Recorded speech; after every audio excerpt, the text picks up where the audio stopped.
The day kicked off like any other, with the steady whirring of the washing machine in the background and the faint aroma of coffee still hanging in the air.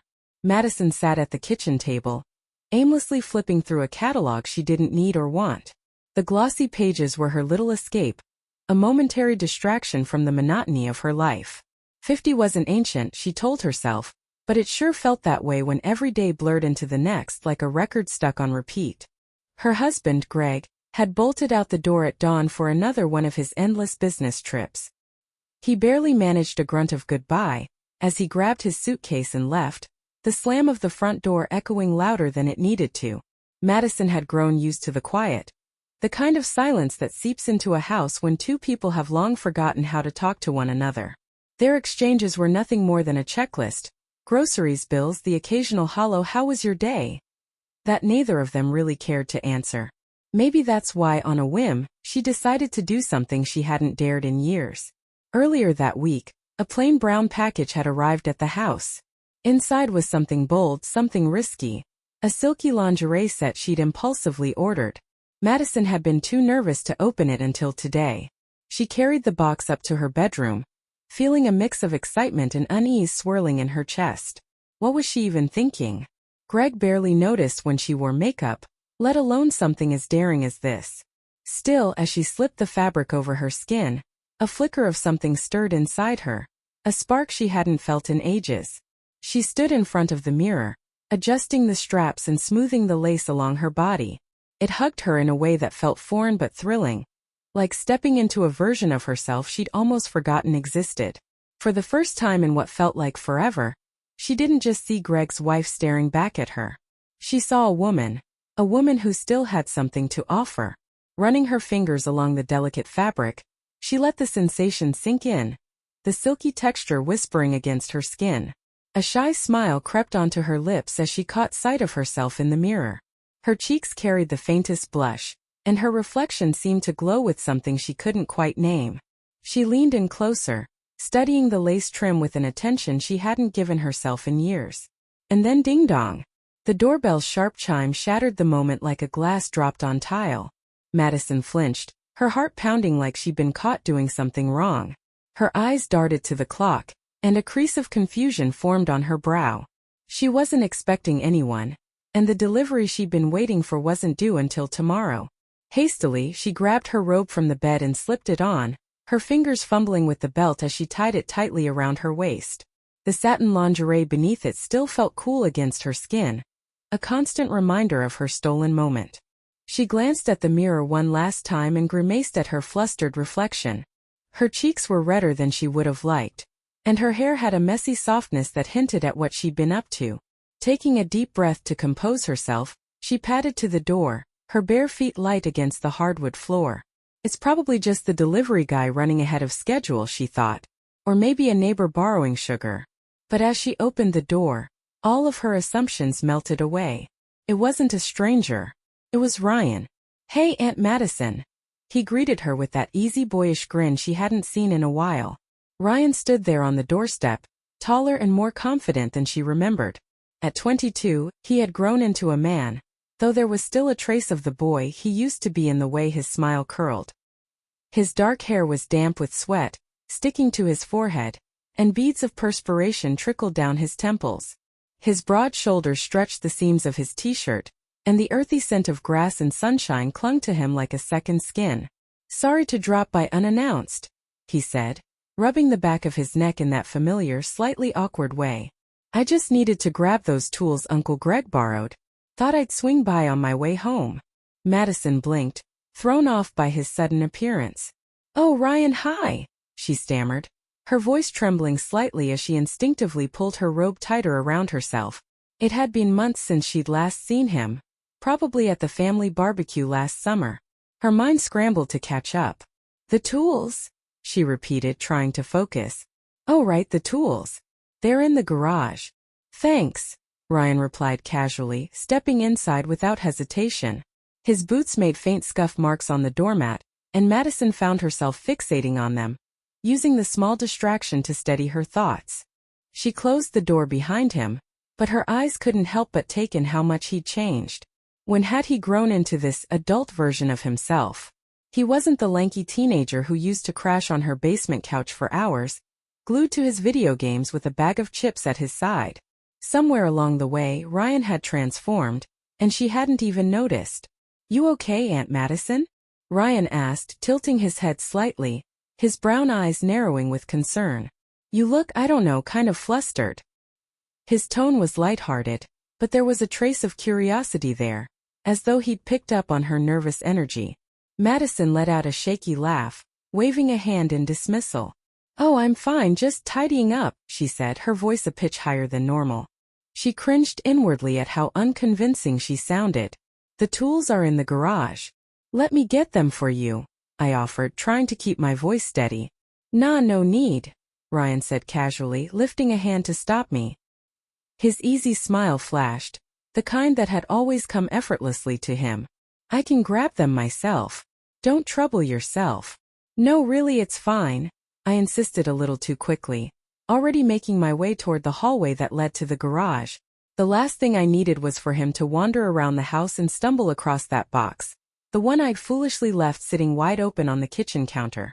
Ryan followed a step behind me, his hands stuffed loosely into the pockets of his well-worn jeans.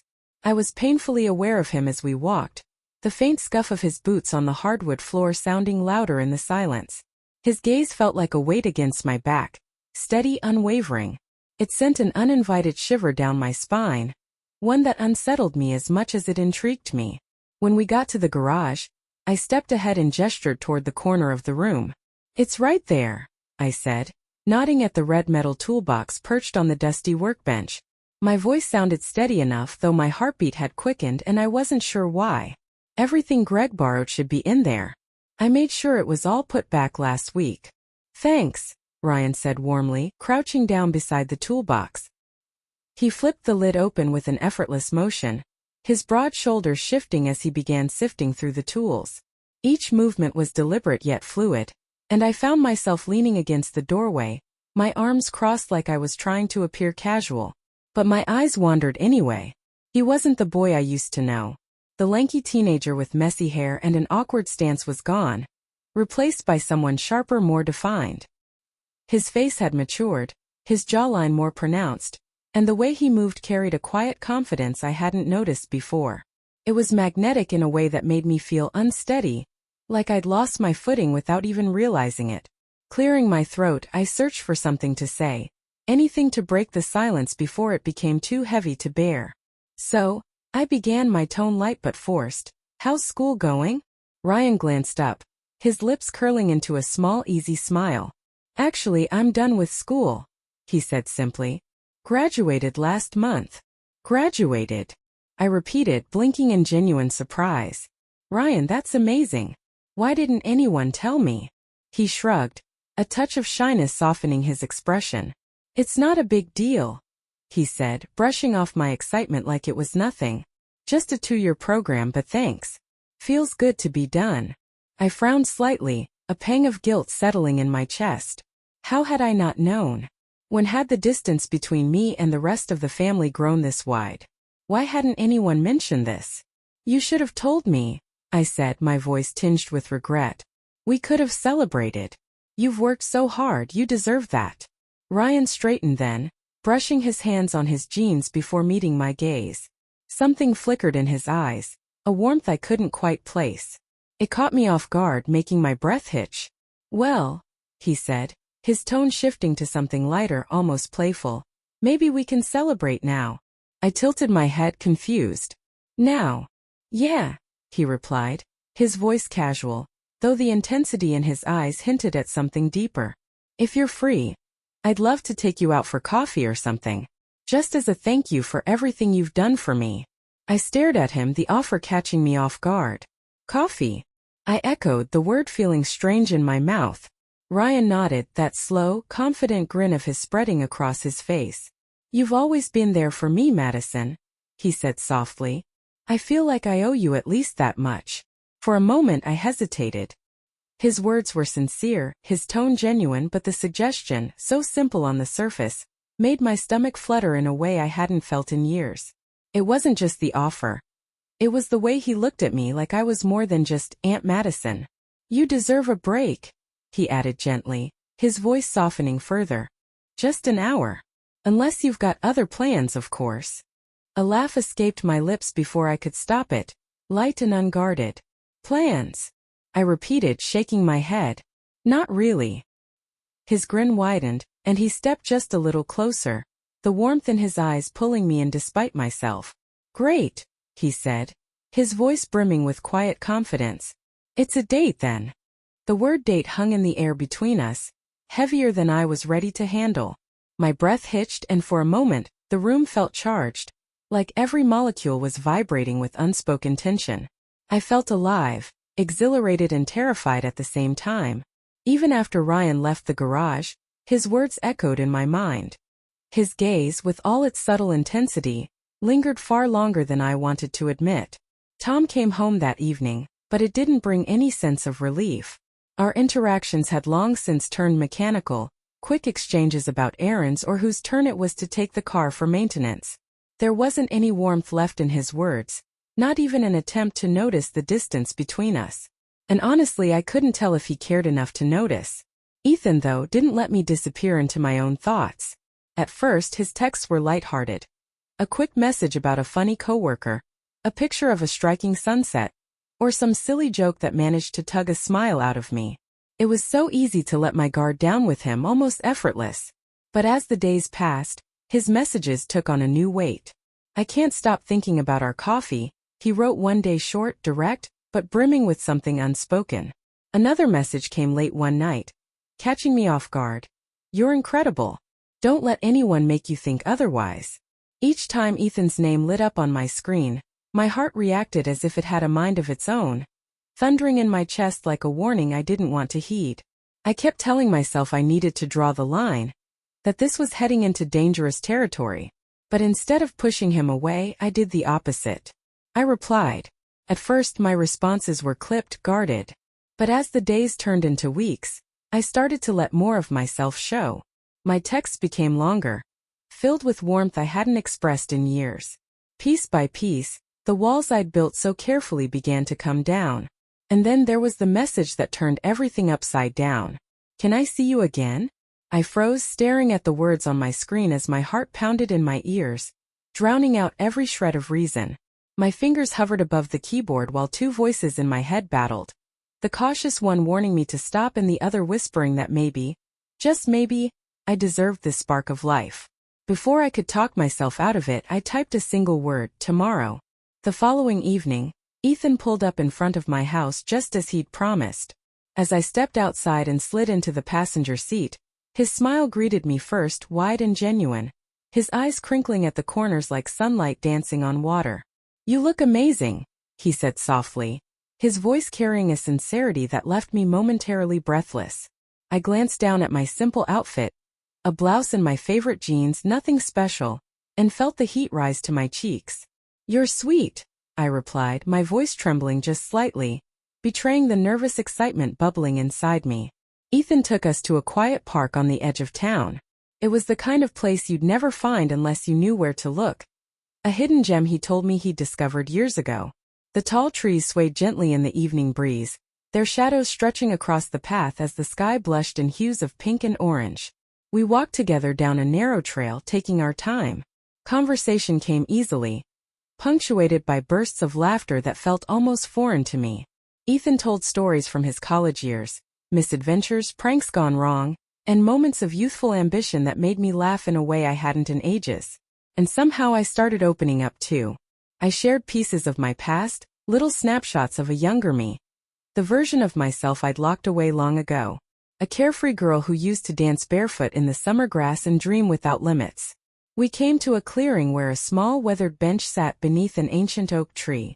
Ethan stopped suddenly, his laughter fading as his expression shifted. There was something in his eyes I couldn't quite read, something tender and hesitant all at once. I don't think I've ever seen you like this, he said, his voice low and steady. Like what? I asked, turning to face him, my heart suddenly feeling too big for my chest. Happy, he replied, the word simple but weighted with meaning. His honesty caught me off guard. I blinked at him, startled by the depth in his gaze, as if he were searching for something in me that even I didn't fully understand. My cheeks flushed and I looked away, fidgeting nervously with the hem of my blouse. "I wouldn't call it that," I murmured, my voice barely above a whisper. "I would," he said firmly, stepping closer. His tone carried a quiet reverence that made my breath hitch. "You light up when you laugh, Madison. It's beautiful." The air between us felt heavy with unspoken words, charged with something neither of us dared to fully acknowledge. My breath hitched at Ethan's words. His tone was so raw, so unguarded, it left me utterly exposed. The air between us felt heavy, suffocating, charged with something I wasn't sure I had the strength to face. "Ethan," I started, my voice trembling, uncertain. But he cut me off, his tone gentle yet resolute.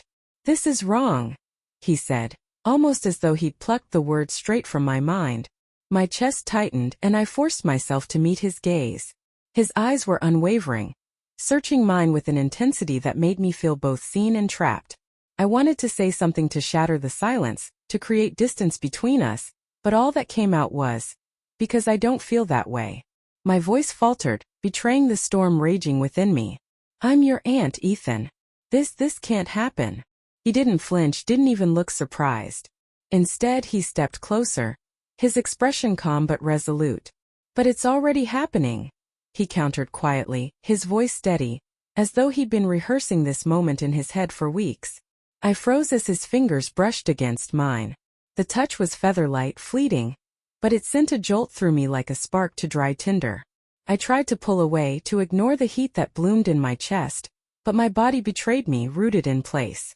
"Tell me you don't feel it too," he said, his voice almost pleading, his eyes locking onto mine. I opened my mouth to deny it, to push him away with words sharp enough to sever the growing tension between us. But the words wouldn't come. Instead, my voice came out in a whisper, shaky and uncertain. "I don't know what I feel." Ethan took another step closer, his hand lifting slowly, hesitantly, until it rested against my cheek. The warmth of his palm sent shivers down my spine, and my breath caught in my throat. "Then let me show you," he murmured. His face was inches from mine, and I knew I should step back, draw a line that couldn't be crossed. But I didn't. I couldn't. When his lips brushed mine, it was so soft, so tentative, it felt like a question. A moment suspended in time, waiting for my answer. Every instinct screamed at me to stop, to put an end to this before it went any further. But years of loneliness, of yearning for something real, something that made me feel alive, drowned out the voice of reason. I kissed him back. It was hesitant at first, both of us testing the waters of something so fragile, so forbidden.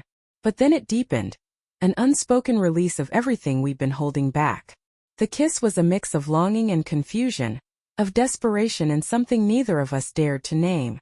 When we finally broke apart, the weight of what had just happened crashed down on me like a tidal wave.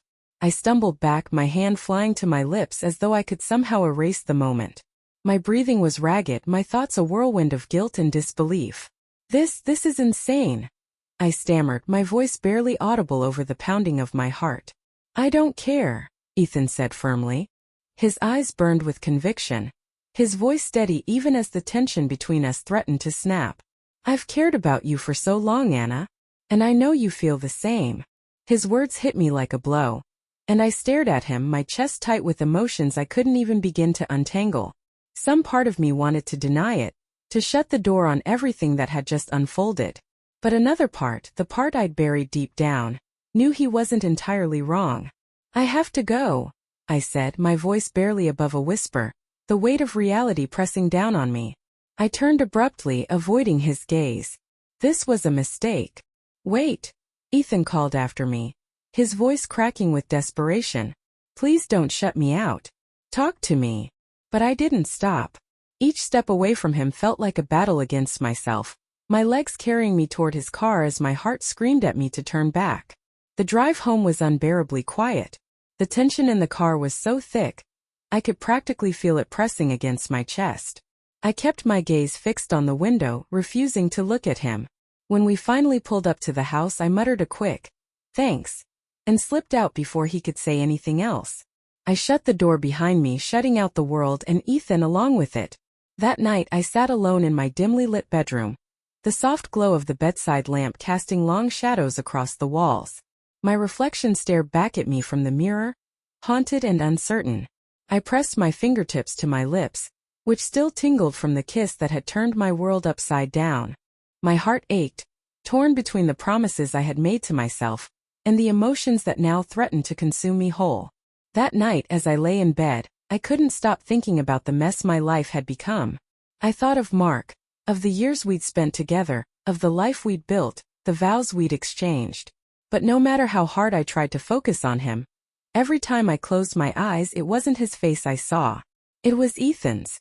His piercing eyes, the way he looked at me like I was the only person in the world who mattered, it haunted me. The stillness of the room was broken by the buzz of my phone on the nightstand. I didn't need to check it to know who it was. I could feel it like a pull I didn't want to acknowledge. My hand shook as I reached for it, my heart heavy with the weight of everything I was doing. The message on the screen made my chest tighten. "I'll give you space if that's what you need, but I'm not giving up on you." I let out a shaky breath, tears welling up as I read his words over and over. My emotions were a hurricane. Guilt, anger, longing, twisting and pulling me in every direction at once. I set the phone down, unable to reply, and crawled under the covers. But sleep refused to come. My mind replayed everything: the kiss, Ethan's voice, the storm I had let loose. The next few days blurred together, a haze of monotony and distraction. Cleaning, errands, work. I threw myself into anything that would keep my mind occupied. But nothing worked. Ethan was always there in the back of my mind, his kiss lingering like a ghost I couldn't shake. Every time my phone buzzed, my stomach churned. Part of me dreaded seeing his name, knowing it would only drag me deeper. But another part, a part one hated to admit existed, wanted nothing more than to hear from him again. He didn't stay silent for long. One evening, as I sat picking at my dinner, my phone vibrated on the table. The sound was loud, too loud, making my heart leap into my throat. I glanced at it, trying to act casual, but the words on the screen froze me in place. "I left something for you on the porch. I hope you'll take it." My appetite vanished. Across the table, Mark sat glued to the evening news, his focus entirely on the television. "I'm going to get some air," I mumbled, my voice shaky. He barely acknowledged me as I slipped out the front door. The night air was cool against my flushed skin as I stepped outside. On the porch swing sat a small envelope, my name scrawled across it in Ethan's familiar handwriting. My fingers trembled as I picked it up, my heart racing as if it already knew what lay inside. I unfolded the note slowly, the anticipation nearly unbearable. It was short, just a few words. "Meet me in the park tonight. Please." I stared at the note, the ache in my chest almost too much to bear. My first instinct was to tear it up, to throw it away and tell myself it was over, that what had happened between us was a mistake, a fleeting moment of weakness. But the ache wouldn't go away. I went back inside, the note still clutched in my hand, my thoughts a tangled mess. Mark didn't even notice my restless pacing as I moved aimlessly around the living room. I wanted to say something, to confess everything and beg for forgiveness. But no words came. As the hours crawled by, I finally made up my mind. Grabbing my coat, I called out over my shoulder, "I'm going to pick up some milk." My voice strained but steady. I didn't wait for a response. I just walked out into the night. The park was quiet, its paths empty and bathed in the dim glow of streetlights. The air smelled of damp earth, and the faint rustling of leaves in the breeze made the silence feel even heavier. I hesitated at the entrance, doubt clawing at me. And then I saw him. Ethan was sitting on a bench near the pond, his posture tense, his shoulders hunched like he was carrying the weight of the world. The faint ripples on the water reflected the streetlights, casting shifting patterns across his figure. He noticed me almost immediately, standing up as I approached. Relief washed over his face, mixed with something deeper, something raw. His hands dove into the pockets of his jacket, as though he didn't know what else to do with them. "I wasn't sure you'd come," he admitted, his voice low, almost lost in the soft rustle of the trees. "I shouldn't have," I replied, my voice quieter than I intended. The words felt hollow, as though I didn't believe them myself. Ethan took a step closer. "Don't say it's wrong," he interrupted, his tone sharper now, almost desperate. My throat tightened. "It is wrong," I said, but the conviction I wanted wasn't there. I looked away, my gaze dropping to the ground, unable to face the intensity of his stare. He stepped closer still, closing the distance between us. "If it's so wrong, why are you here?" he asked, his voice softer this time, almost pleading. I had no answer. The truth was, I didn't even know why I'd come. Ethan took a deliberate step closer, his gaze locking onto mine with an intensity that sent a ripple through my chest. "You can't tell me you didn't feel it too," he said, his voice low but insistent. "That kiss, it wasn't just in my head. It meant something." His words hit like a freight train, bringing the memory of that forbidden moment rushing back with painful clarity. My breath caught, and for a second I couldn't meet his eyes. "It doesn't matter what it meant," I said, my voice trembling, barely able to hold itself together. "You're my nephew, Ethan. This can't happen. It doesn't have to be anyone's business," he pressed, his words rushing out, desperate and raw. "This isn't about them, it's about us." His hand reached for mine, his touch light but electrifying, stirring emotions I thought I'd buried long ago. "You make me feel alive, Aunt Ellie," he confessed, his voice cracking under the weight of his own vulnerability. "Like I matter. Like I'm not just some lost kid trying to figure out who I'm supposed to be. Don't take that away from me." My heart twisted at his words, the pain in his voice slicing through every defense I'd built. I wanted to turn away, to flee before everything shattered completely, but I couldn't move. His honesty, his need, held me in place like I was trapped in quicksand. "Ethan," I whispered, my throat thick with emotion, "I can't give you what you're looking for. You already have," he said quietly, his eyes burning with a determination that was impossible to ignore. "You just don't want to see it." The silence that followed was suffocating, filled with the weight of everything we weren't saying. And then, like a cruel joke from the universe, a sharp crack of thunder tore through the night. Rain began to fall, icy drops stinging my skin and soaking through my coat in seconds. Without a second thought, Ethan grabbed my hand, pulling me toward the gazebo nearby. Its wooden beams creaked under the force of the downpour as the rain created a cocoon around us, isolating us from the rest of the world. My chest heaved as I tried to catch my breath, my emotions a whirlwind of guilt, fear, and something I couldn't name. Ethan stepped closer, his damp hair plastered to his forehead, his expression a mix of vulnerability and resolve. "Tell me you don't feel it," he murmured, his voice barely more than a plea. "If you say you don't, I'll walk away. I swear." I opened my mouth but no words came. The truth tangled with the lies I wanted to tell, leaving me paralyzed. I don't know." I finally managed, my voice trembling. Tears welled up in my eyes, blurring the lines between the rain and my pain. "This is too much, Ethan. It's too fast. Too wrong." "Then let me slow it down," he said, his voice steady as his hand reached up to brush a wet strand of hair from my face. His touch was soft, careful, and for a moment I closed my eyes. I let myself imagine a world where this wasn't forbidden, where I didn't feel like I was drowning in shame. "This is madness," I murmured, my forehead leaning against his. My voice was barely audible over the rain, but he heard me. "Maybe," he said, a faint, bittersweet smile playing on his lips. "But it's our madness." Before I could stop him or myself, his lips found mine again. This time the kiss wasn't tentative or hesitant. It was urgent, filled with everything we'd been holding back. It silenced the voices in my head, drowning out the world beyond the small wooden structure. For a few fleeting moments there was no guilt, no fear, just us. And then it all came crashing down. A beam of light sliced through the darkness, flooding the gazebo with a harsh, unforgiving glow. I pulled away instantly, my heart plummeting as my eyes darted to the source. There at the edge of the park stood Mark. "Mark," I whispered, his name falling from my lips like a stone, heavy and full of dread. My body froze, my mind racing as I tried to comprehend the look on his face. Shock, hurt, anger, and something else. Something darker. His voice cut through the rain like a knife. "Explain."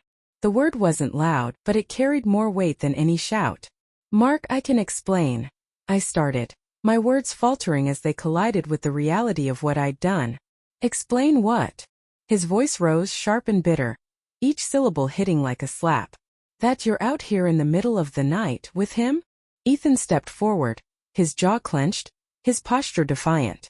"Uncle Mark, I don't." "Don't," Mark barked, his voice a whip crack in the storm. His glare was unrelenting, daring Ethan to speak again. I instinctively stepped between them, my hands trembling as I tried to contain the explosion I knew was coming. "Mark, please," I begged, my voice cracking under the weight of my desperation. "It's not what it looks like." His eyes burned into mine, and for a moment, I saw the pain buried beneath his anger. "Then what is it, Ellie?" he demanded, his voice breaking just slightly. "Because it sure as hell doesn't look innocent." Rain dripped from my hair, mixing with the tears I couldn't stop. My thoughts scrambled, searching for something, anything that could make this better. Ethan reached out, placing a hand on my shoulder, but I shook it off sharply. "Go home, Ethan," I said, my voice breaking as I fought to stay in control. "Please. Just go." "I can't just leave," he said, his voice raw with emotion. His face was etched with heartbreak, but I couldn't look at him, not now. "Go," I repeated, firmer this time, my voice cracking. Ethan hesitated, his conflict clear in the way he lingered. Finally, he turned and walked away, the sound of his retreating footsteps swallowed by the rain. I turned back to Mark, my body trembling under the weight of his piercing stare. "Mark, my voice faltered, the words dissolving on my tongue as the enormity of what I'd done hit me all over again. His pain was written all over his face, so raw, so undeniable, it was almost unbearable to look at him. I opened my mouth to speak, to offer anything that could ease the weight of what I'd done, but nothing came. "We'll talk about this at home," he said flatly, his voice devoid of warmth.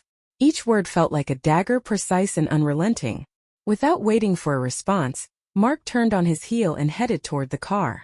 His movements were stiff, like he was holding back a tidal wave of emotion. I stood there for a moment, rooted to the ground as the rain continued to pour. It soaked me through to the bone, but the cold was nothing compared to the heaviness that settled in my chest.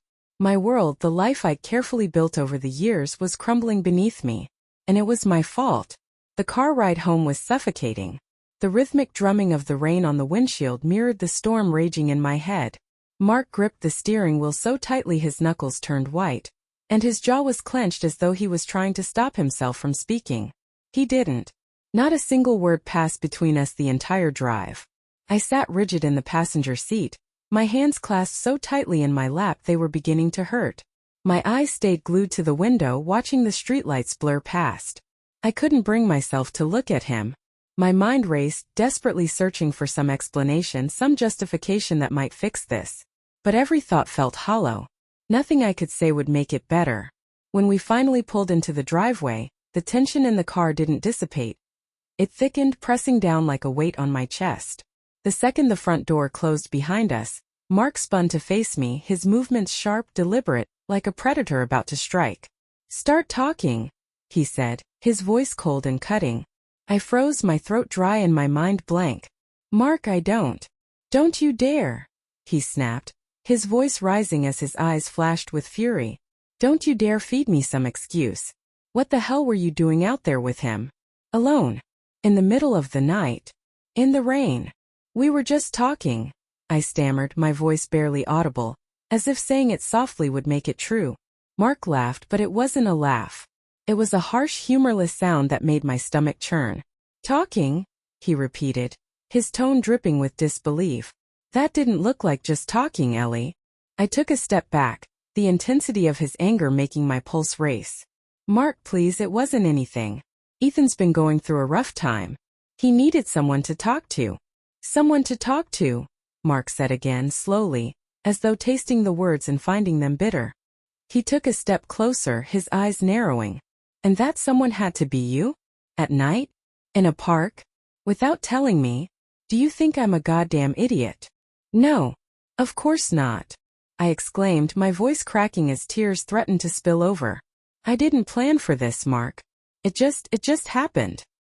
His expression darkened, the disbelief in his eyes giving way to something sharper. Something colder. "What exactly happened, Ellie?" His voice was low now, icy and controlled, and it sent a shiver down my spine. "Don't," I whispered, cutting him off before he could say what I knew he was thinking. "Don't say it." Mark shook his head slowly, his initial anger receding into something worse. Something raw and unspoken. His eyes bore into mine, and I felt my stomach twist under the weight of his gaze. "Do you have any idea how this looks?"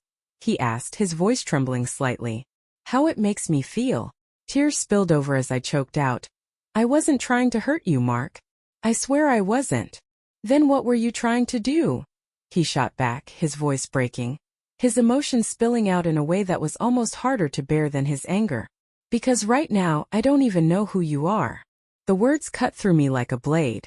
My chest tightened as the walls I'd spent so long building came crumbling down. My voice wavered as I replied, "I don't know who I am either, Mark. I've been so lost." Mark shook his head, his anger flaring again as he cut me off. "No. Don't turn this around on me. This isn't about me. Isn't it?" I shot back, my voice rising with desperation. "You're never here, Mark. You barely even look at me anymore. Do you have any idea how lonely I've been? How invisible I feel?" His expression didn't change, but his silence spoke volumes. It was loud, deafening even. When he finally spoke, his voice was quiet, edged with bitterness. "So you turned to him?" "It wasn't like that," I cried, my voice breaking as the words spilled out in a rush. "I didn't mean for it to happen. I never wanted to hurt you, Mark. I didn't plan any of this." The silence stretched on, heavier than anything I'd ever felt. The look in his eyes, disappointment, pain, betrayal, was unbearable.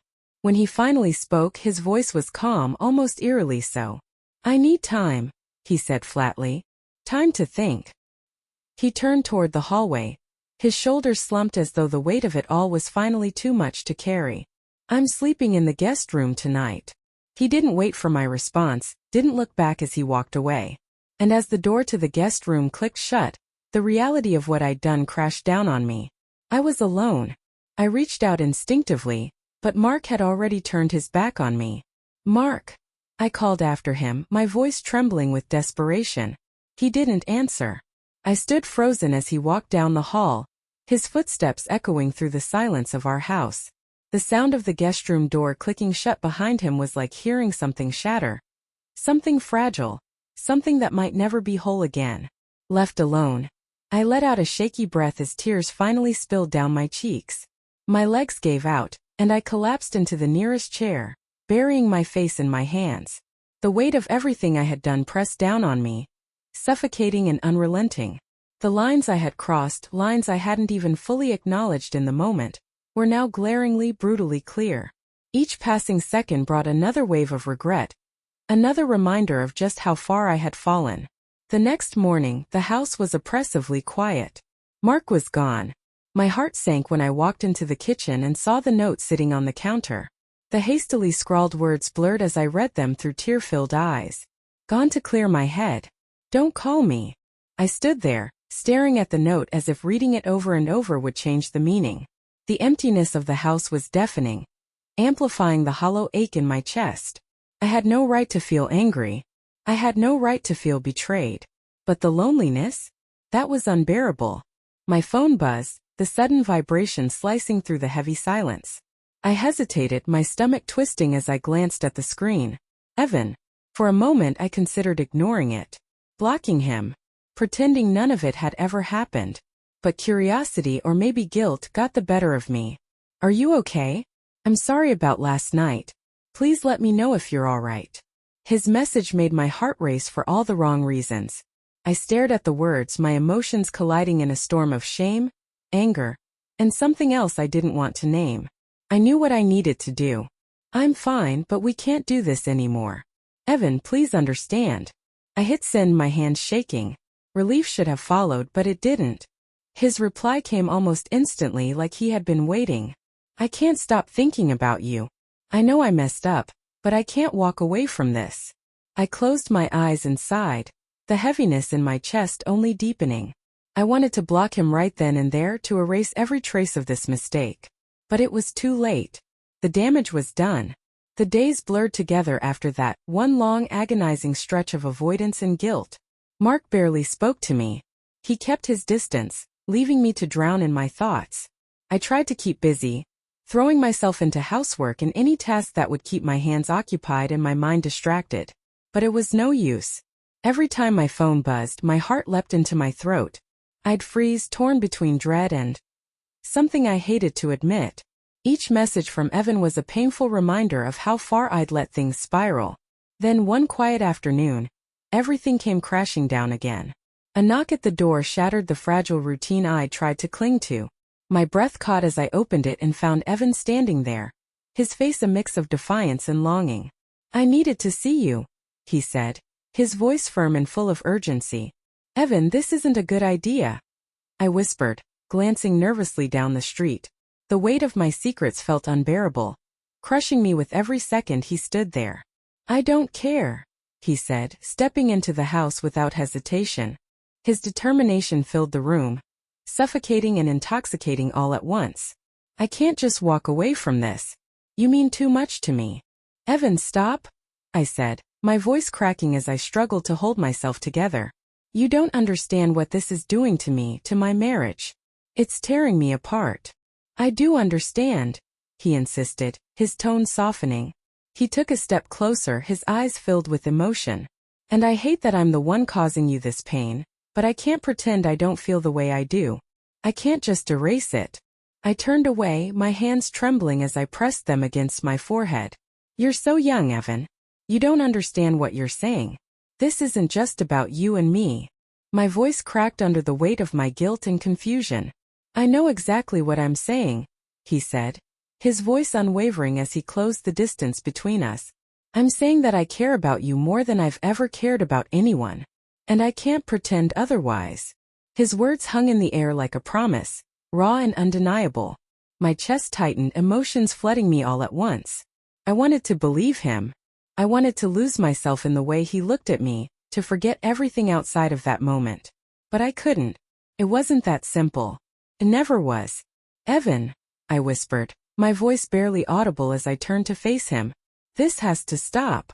This can't keep going, Evan," I said, my voice trembling as I tried to hold back the storm of emotions brewing inside me. "Why?" he asked, his voice cracking, the pain in it cutting straight through me.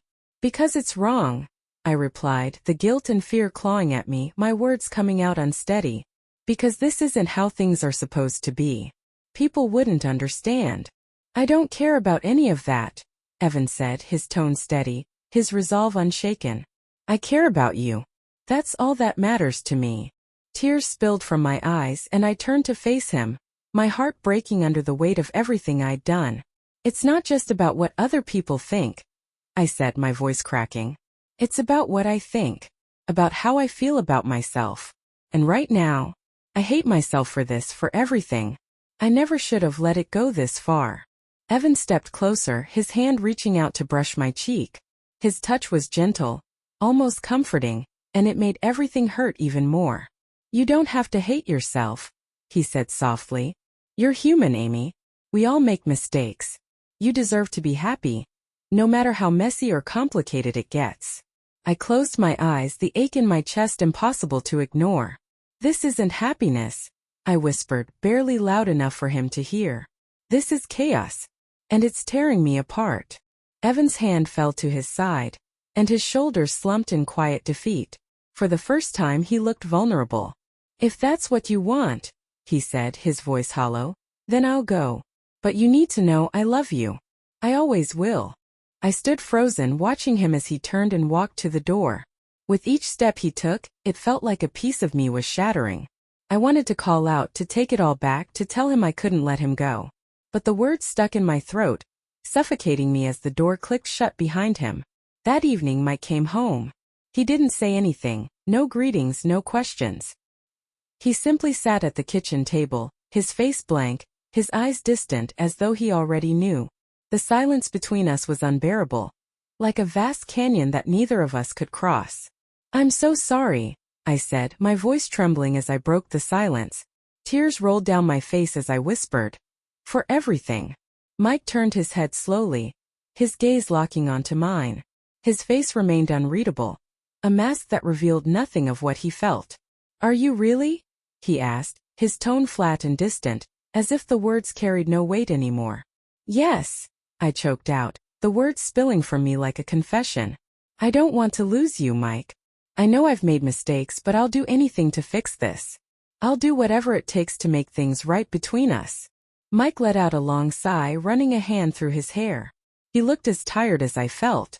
I don't know if we can fix this, he said after what felt like an eternity. But I'm willing to try. For us. For what we had. If there's anything left to save. I nodded even though my heart felt like it was being torn in two. Guilt flooded my chest, but there was also a flicker of hope. A tiny fragile spark that maybe, just maybe, we could rebuild. But even as I clung to that hope, another thought lingered, haunting me. Evan. He had made me feel alive in ways I hadn't felt in years. And despite everything, a part of my heart still ached for him. Even as I told myself I would fight to fix things with Mike, that piece of me refused to let go. The days that followed were suffocating. The house was quiet, but not in a peaceful way.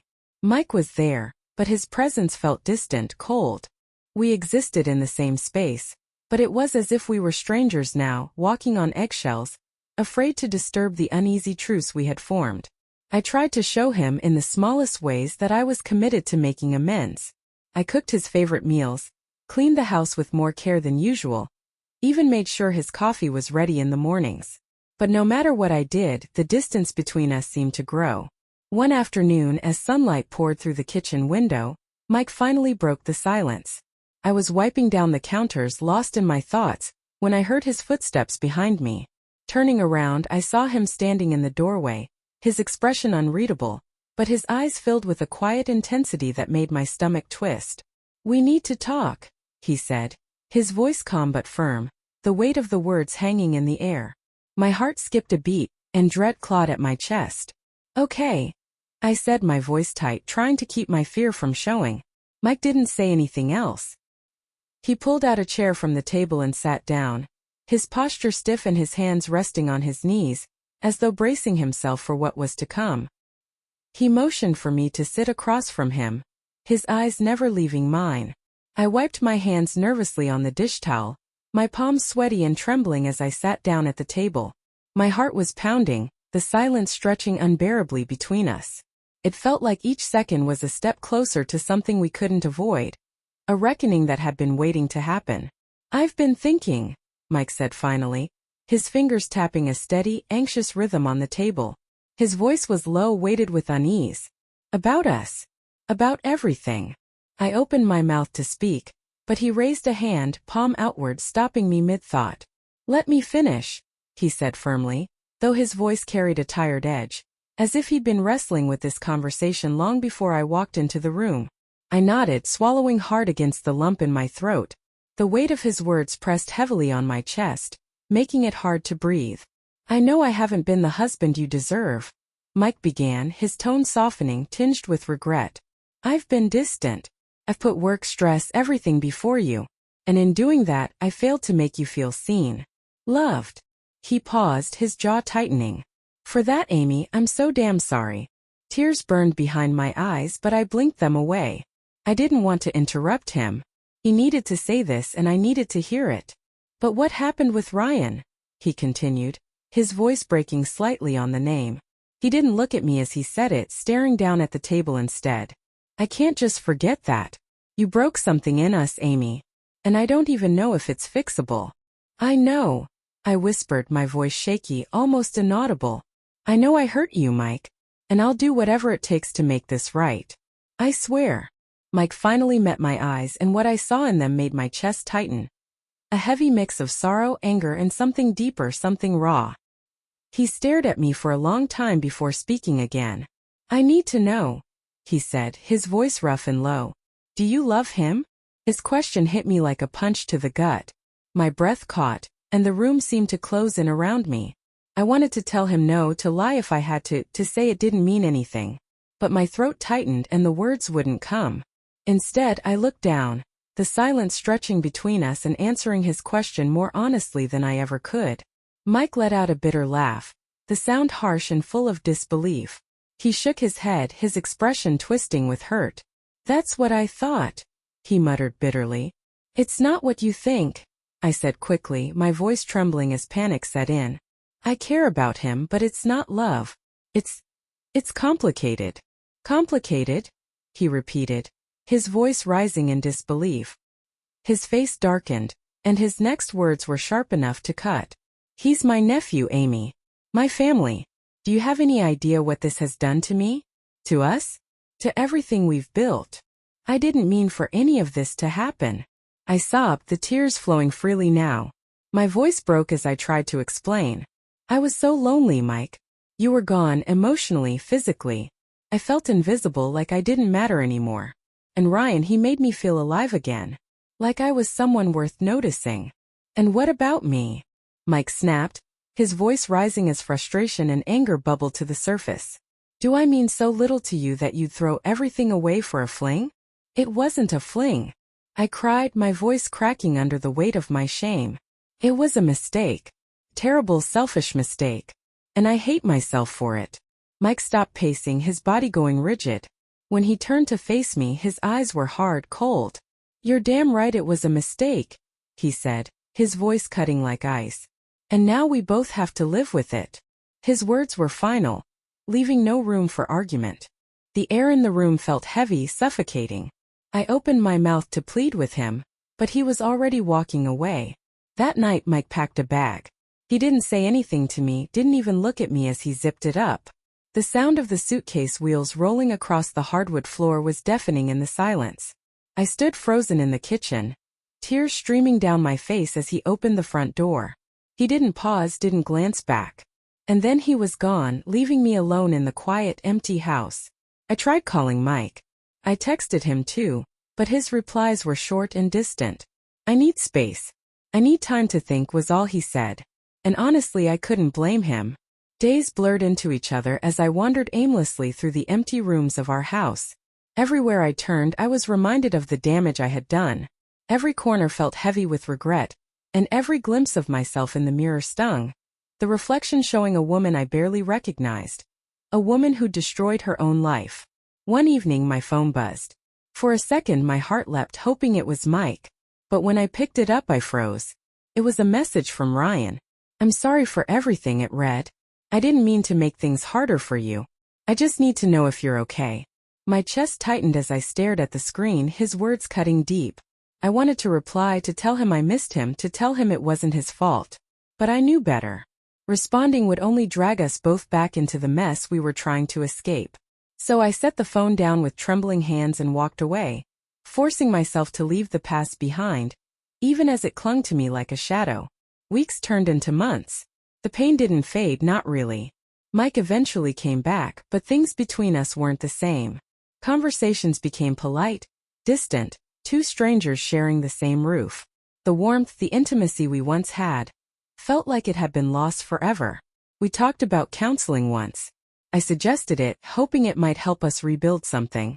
But Mike just shrugged, indifferent. I didn't push. Deep down, I knew it would take more than time or therapy to fix what I had broken. And part of me wasn't sure it could ever be fixed. One afternoon while grocery shopping I saw Ryan. He was standing by his truck in the far corner of the parking lot. His posture was stiff, his expression unreadable as he leaned against the vehicle. Our eyes met, and for a moment the rest of the world faded away. I froze, unsure of what to do. Then before I could move, Ryan shoved his hands into his pockets and started walking toward me. "Hey," he said softly when he stopped a few feet away. "Hi," I replied, my voice barely above a whisper. We stood there in awkward silence, the hum of cars and voices around us seeming to disappear. I felt like the weight of everything unsaid was pressing down on both of us. "I heard Uncle Mike came back," Ryan said finally, his tone tentative, like he wasn't sure if he should even bring it up. "He did," I said, nodding. "We're trying." Ryan gave a small nod, his gaze dropping to the ground. "That's good," he said quietly. "I'm glad." The lump in my throat tightened, and I swallowed hard before speaking. "I'm sorry, Ryan," I whispered. "For everything." He looked up at me then, his eyes full of sadness and something deeper, something I couldn't quite place. "Me too," he said, his voice soft. For a moment it seemed like he might say more, but instead he gave me a small bittersweet smile. Then without another word, he turned and walked away. I watched him go, my heart aching with the finality of it all. I knew this was the end, that whatever we'd had was over for good. It was painful, but it was also necessary. That night I sat alone in the dim light of the living room, staring at a family photo on the wall. It was from years ago, back when everything was still good. The woman smiling in that picture looked so carefree, so full of hope. I barely recognized her now. My phone buzzed, pulling me from my thoughts. I glanced at the screen. It was a text from Mike, working late. "Don't wait up." I sighed, setting the phone down on the coffee table. My gaze shifted to the window, where my reflection stared back at me in the dark glass. I didn't know what the future held. Whether my marriage would survive, or if I'd ever truly forgive myself. But I did know one thing. I couldn't keep living like this. I had to find myself again, to figure out who I was without the guilt and shame weighing me down. Maybe it would mean starting over. Maybe it wouldn't. Either way, I had to try.